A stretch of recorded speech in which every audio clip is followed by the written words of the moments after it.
Natural Vegetation and Ecosystems in Asia. Hello dear students and welcome online for today's lessons on geography. In the previous class, we learnt about rivers and riparian ecosystems that influence the ecosystems, economy and agriculture in Asia.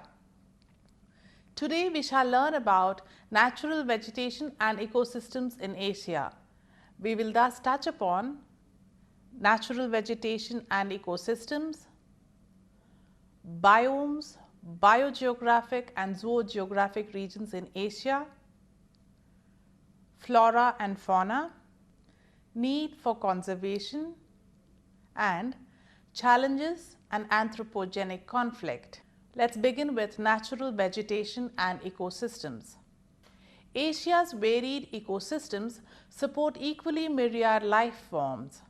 Since Asia spreads from the Arctic Circle to the equator and across almost 141 longitudes, myriad ecosystems with their endemic vegetation occur. Asia thus hosts pine forests and tundra vegetation, savanna ecosystems with extensive grasslands, wet evergreen rainforests, desert ecosystems and shrub forests, riparian ecosystems, estuarine ecosystems, fertile plains, coral reefs, marine forests, mangrove forests, etc. Asia harbors tundra vegetation in the Arctic Circle, which transcends to snow-drenched pine and coniferous forests further south in the vast stretches of Siberia. This eventually gives way to grasslands called savanna ecosystems in the temperate plains west and south of Siberia. Further south, there are temperate mixed forests that eventually taper down to tropical wet evergreen forests, tropical moist deciduous forests and tropical dry deciduous forests. The deciduous forests make way for shrub forests. The coastal areas are the drainage basins of the rivers, which account for mangrove and littoral forests. Asia's terrain pattern, lat-long positions and ocean currents passing by have major influence on its climate. The Indian Ocean rim countries receive heavy rainfall in the monsoon months from June to September. The westerly winds, seasonal storms, create a cyclical rainfall pattern in the entire continent. This seasonal cycle accounts for seasonal snow melt, rainfall patterns, change in seasons, water inflow and outflow. Thus, all these factors sustain various ecosystems and their inhabitants, both human and faunal. Asia's rich rainforests harbor many yet to be discovered creatures. The natural vegetation, ecosystems have been influenced and in turn influence other geological phenomena like rainfall, windfall and snowfall pattern in different latitudes. Thus, we see how biogeographical regions shape the zoogeographical classifications of Asiatic fauna. Biomes, biogeographic and zoogeographic regions in Asia. Let us now study the different biomes or vegetation types that occur in different latitudes. The climatic conditions, latitude and longitude or the lat-long, soil nutrition and terrain factors influence a biome in the region. Siberian region. The boreal temperate European Siberian region is the Palearctic's largest region. Here, the tundra vegetation of the Palearctic region transcends to the vast taiga. Liquid water is not available for much of the winter, and plants and animals undergo a winter dormancy with very low metabolism. South of the taiga are a belt of temperate broadleaf mixed forests and temperate coniferous forests. This vast region is characterized by many shared plant and animal species. Mediterranean Basin. The lands bordering the Mediterranean Sea in southwestern Asia are home to the Mediterranean Basin ecoregions. These together constitute the world's largest and most diverse Mediterranean climate region of the world. This region is characterized by generally mild, rainy winters and hot, dry summers. The Mediterranean Basin's mosaic of Mediterranean forests, woodlands and scrub are home to 13,000 endemic species. The Mediterranean Basin is also one of the world's most endangered biogeographic regions. Only 4% of the region's original vegetation remains. Human activities, including overgrazing, deforestation and conversion of lands for pasture, agriculture or urbanization, have degraded much of the region. Conservation International has designated the Mediterranean Basin as one of the world's biodiversity hotspots. Middle East deserts. A great belt of deserts, including the Arabian Desert, separates the Palearctic, Afrotropic and true Asian ecoregions. This scheme includes these desert ecoregions in the Palearctic ecozone. Other biogeographers identify the ecozone boundary as the transition zone between the desert ecoregions and the Mediterranean Basin ecoregions to the north. This places the deserts in the Afrotropic, while others place the boundary through the middle of the desert. Gazelles, oryx, sandcats, scorpions and spiny-tailed lizards are some of the desert adapted species that survive in this extreme environment. Western and Central Asia. The Caucasus Mountains, which run between the Black Sea and the Caspian Sea, are a particularly rich mix of coniferous, broadleaf and mixed forests and include the temperate rainforests.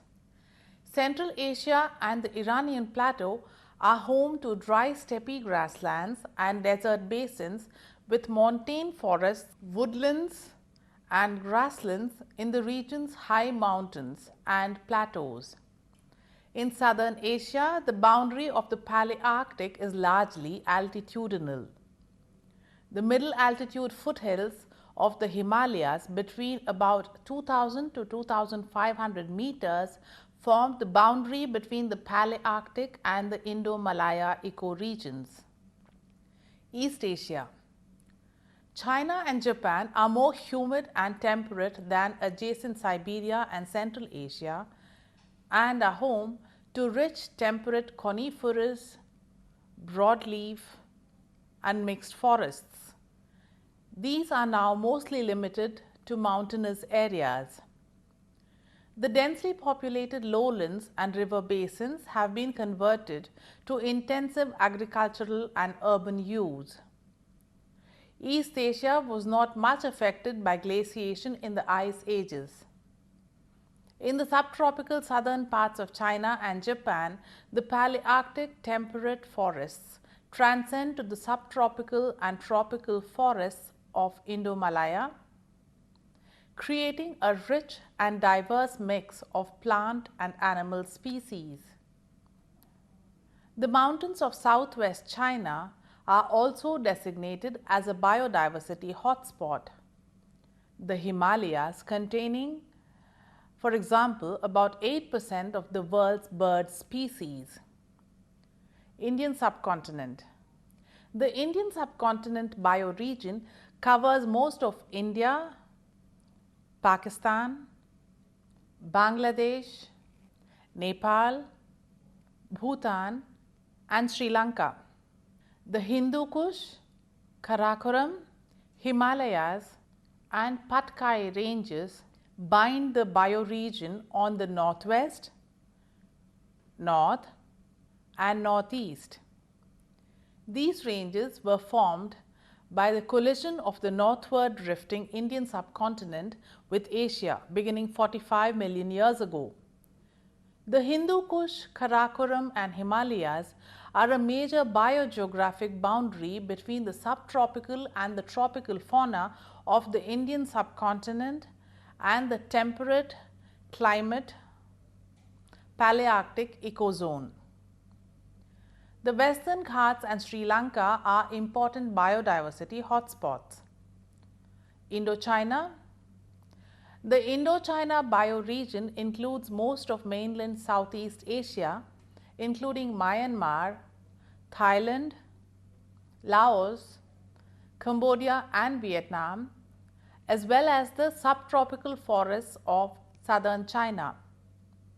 It covers the richest part of the Indo-Malayan ecozone with dominant biomes of tropical and subtropical moist broadleaf forests and dry broadleaf forests. New species and even families are often found there. Example, the Laotian rock rat. It is home to about 500 native mammal species. The bird fauna is also very diverse with some 1,300 species.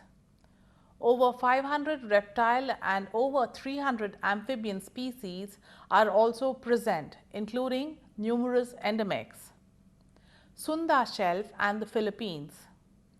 Beginning with the Andaman Nicobar Islands in the west, the Sunda Plate stretches till the east coast of Japan in the north and New Zealand in the south.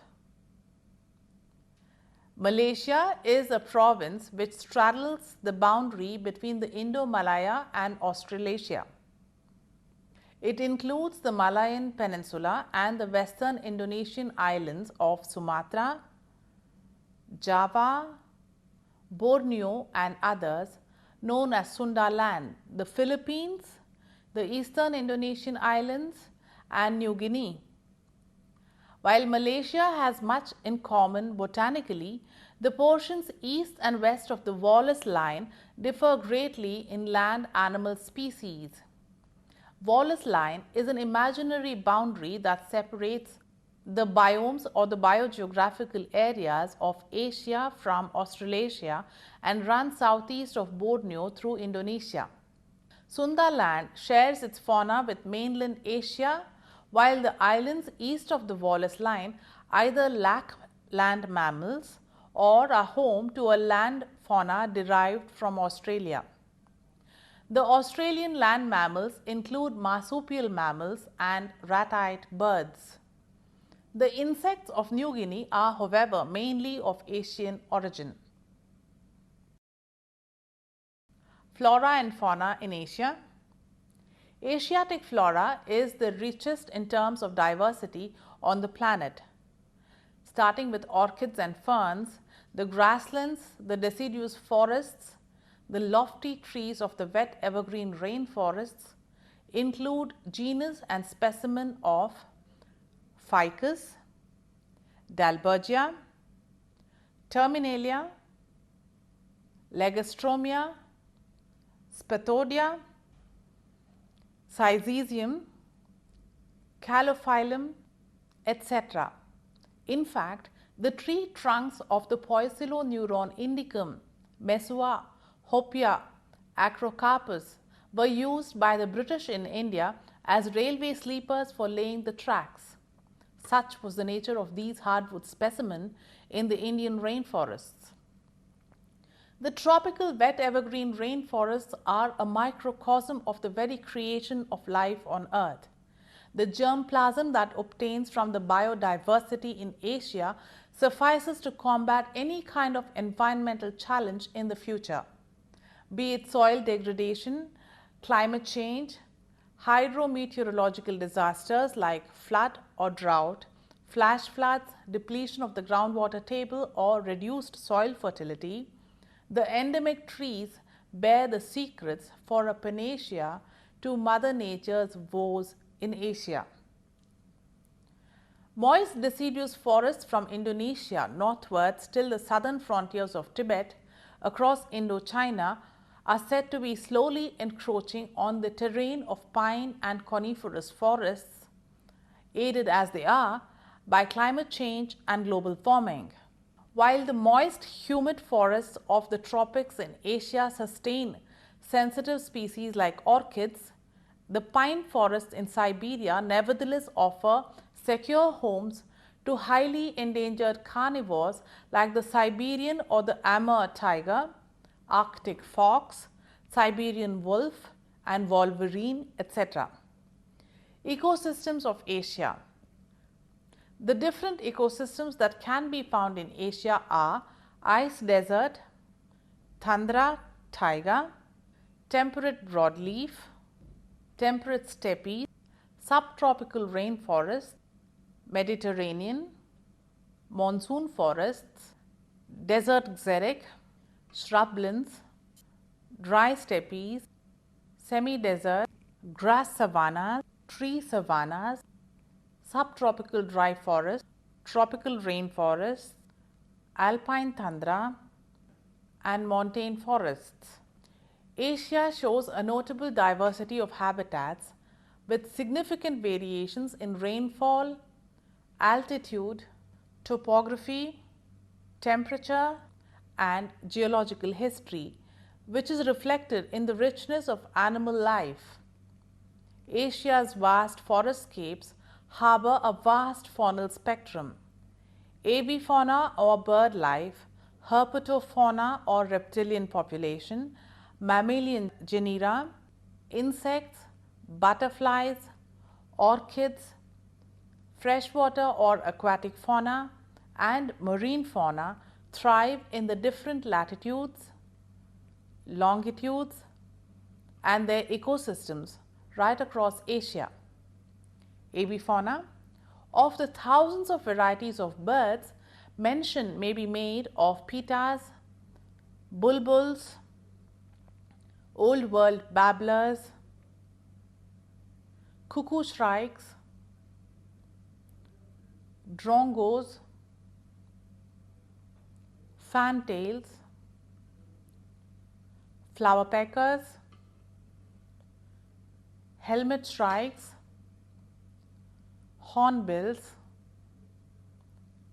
nuthatch, orioles, parrotbills, parrots, shrikes, sunbirds, and wood swallows. Mammals. Large mammals characteristic of Indo-Malaya include the leopard, tigers, wild Asian water buffaloes, Asian elephant, Indian rhinoceros, Javan or the Sumatran rhinoceros, and Malayan tapir. The other endemic Asian families include giant panda, mouse-like hamsters, and red pandas. The Asian ungulates include bharal, gaur, black buck, the wild yak, and the Tibetan antelope, four-horned antelope, ox-sheep thakin, K-ting voar, several species of muntyak or deer, bubalus, and others. The goat antelopes are represented by the goral and the sero. Asia's tropical forests accommodate one of the world's three principal primate communities, about 45 species including prosimians, that is the loris and the tarsier, the leaf-eating langurs, the orangutan of Borneo and Sumatra, and the gibbons. Reptiles. Asia has a rich reptile fauna. Monitor lizards, snakes of the Uropeltidae, Acrocodidae, and the Xenopeltidae families and gharials are endemic to Asia. The crocodiles include mugger crocodile, gharial, false gharial and saltwater crocodile, also called estuarine crocodile. The more common of the numerous snakes are pipe snakes, Melanophytum plectrurus, Rhinophis, Europeltis. Sea snakes occur only in the sea of the Australasian plate from the Andaman Sea to the Great Barrier Reef. Elapids, that is king cobra, Bungarus, Calliophis, Indian cobra or the Naya Naya and Volterinetia, vipers, monitor lizards, skinks, turtles, tortoises, blind snakes are common to South Asia. Freshwater or aquatic fauna. Asia also contains several important freshwater ecoregions. These include all the rivers of Russia, which flow into the Arctic, Black and the Caspian Seas, and Siberia's Lake Baikal, which is the oldest and the deepest lake on the planet. Baikal is home to numerous endemic sponges, oligochaetes, crustaceans and the Baikal seal. The Khanka Lake and Japan's Lake Biwa, Lake Dongting, Lake Thai and Lake Poyang in China are freshwater bodies. The rivers of China are home to the critically endangered finless porpoise and the baiji. There are also several Asian lakes with saline or brackish water and with very peculiar fauna. These are the Caspian Sea, the Lake Balkhash, Aral Sea, Issyk Kul in Russia, the Qinghai Lake in China and Lake Chilka in India. South Asia is especially rich in freshwater life, with 10% of the world's fishes that amounts to over 2,000 species. Marine fauna. There are strong affinities and relationships between Mediterranean and Atlantic fauna. The deep water fauna of the Mediterranean has no distinctive characteristics and is relatively poor. Both are a result of events after the Messinian salinity crisis.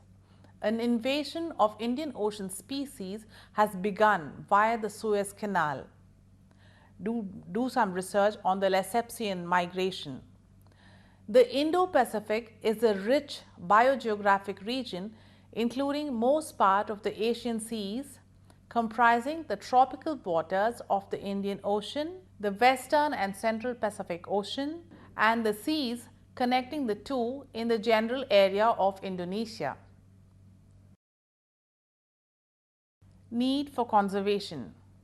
Considering Asia hosts a sample of all genus of wildlife and a microcosm of all samples of natural vegetation, its conservation value is ever more succinct. Perhaps it is the complex challenges to human development that arises from the tough terrain and ecosystems endemic to Asia that the pressure of development presents the greatest challenge to conservation. The terrain has presented such complex problems that poverty is the bane of almost all the Asian countries. Asians thus consider fruits of development so fundamental a right that they are willing to compromise on the conservation and energy quotients. It is now not only a concern for climate change, but a challenge to the development and sustenance of future generations. Without sustainable development, the very survival of the planet's enormous bio and zoodiversity are at stake. The future of human beings will be most affected indeed. Cropping pattern and staple diets will change, viruses and vectors will jump species, and new kinds of pandemics will plague the planet. Seasons will be affected in the tropics because of melting polar ice caps. There will be harsher summers, winters, and rainy seasons. more natural disasters emanating from extreme weather conditions.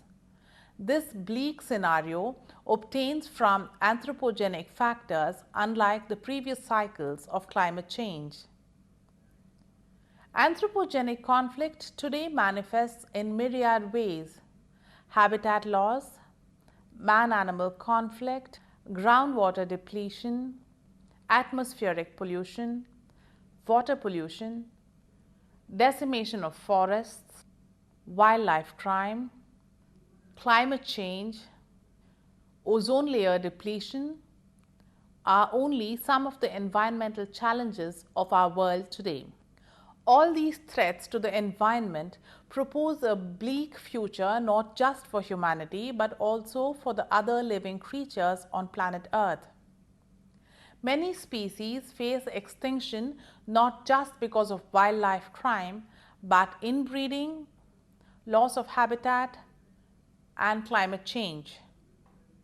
Inbreeding occurs due to loss of habitat. Certain species are flagship species amongst both botanical and zoological diversity. Thus, the conservation of the flagship species ensures the conservation of the entire spectrum of endangered species under its captaincy. For example, in trying to conserve the tiger, a whole faunal spectrum or prey base of the tigers is conserved. By doing so, we ensure that the habitat of the tiger and its prey base are also conserved. This, in end effect, protects the water resources and catchment area for the Indian monsoons. Thus, we see the exaggerated importance given to the conservation of tiger. Similarly, there is an effort to save the pyramid species of all genera. Conservation of shark-infested waters in the sea ensures that its entire prey base and their habitat are also conserved. Same goes for reptiles. Challenges to conservation, anthropogenic conflict. The growing human population is continuously increasing the stress on the forest for wood products, including fuel for cooking and heating. Land is being cleared for agriculture, fuel wood, and urbanization. These practices are endangering forest genetic resources around the world. Many of the planet's most diverse ecosystems are found in the tropics and subtropics, often in developing countries where pressure on the land is great and financial resources to protect the environment are limiting. Therefore, protecting these valuable resources in situ or on site is an ongoing challenge for conservation. Establishing a representative portion of the gene base at a new location where it can be protected ex situ or off site has also proven to be very effective. Additionally, ex situ conservation allows for the possible reintroduction of the species or population into the original area once the local environmental concerns have been addressed. An example of ex situ conservation is captive farming of all endangered species like orchids in orchid farms, captive farms of fuel wood yielding acacia species, industrial timber, etc. Ex situ conservation of fauna is more controversial. Crocodile farms breed crocodiles which are then culled for their skins to supply to the fashion industry. Tigers are bred in captivity in Chinese tiger farms. In India, there was the local extinction of the tigers in the premier Sariska Tiger Reserve in 2005. Today, reintroduction of tiger cubs and adolescent tigers from other tiger reserves into Sariska is a manifestation of ex situ conservation. Similarly, the cheetah is likely to be reintroduced to India from Africa. The cheetah was hunted to extinction over 100 years ago in India. Climate change, pact and impact. The environment in which we live has been wholly adapted to suit our needs instead of us adjusting and adapting to the environment. Man culls forests to create spaces for all kinds of development projects. Hydropower projects call for dam construction, turbine stations, power generation stations, and allied infrastructure. In developing countries of Asia, all the developmental polemics are played out in the real estate of forests, which seem to be whispering the reason for inviolate conservation.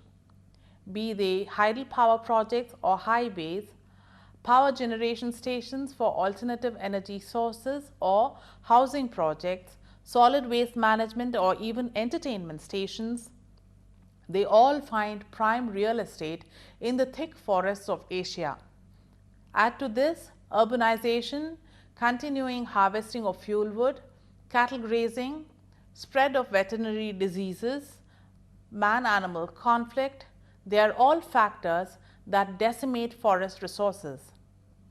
Increased fossil fuel usage in the name of development leads to increased carbon monoxide emissions. This exacerbates the ozone layer depletion and has expedited climate change. Climate change will lead to change in cropping patterns, new drug-resistant diseases, vectors and viruses jumping species, and manifesting as new health hazards, shortening lifespans of multiple species, increase in prices, food insecurity, spiraling food inflation. These kinds of environmental and economic factors will spill on society. Sociological phenomena like widening gap between the rich and the poor will mean that there will be increase in crime, rafts, and social tensions.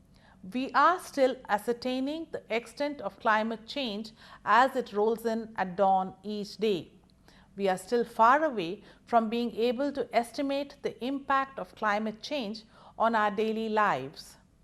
The whole impact of climate change will be felt only by future generations. But an awareness that has built up will hopefully help mitigate the drastic repercussions on our planet in the coming decades.